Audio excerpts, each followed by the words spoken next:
Bwana Yesu asifiwe. Tumsifu Yesu Kristo. Wakubwa zangu wote shikamoni, wadogo zangu marahaba. Kwa majina ninaitwa Zubeida Twa Mahanyu, ambaye ndio mmiliki wa Zoo Collection.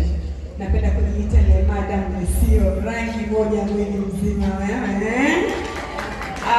Kwanza kabisa napenda kumshukuru Mwenyezi Mungu kusimama katika hili jukwaa nikiwa na confidence ya kutosha. Shukrani kwa timu nzima. Jamani, kazi zinaendelea, si ndio? Wakati ninaanza biashara nilikuwa mdogo sana.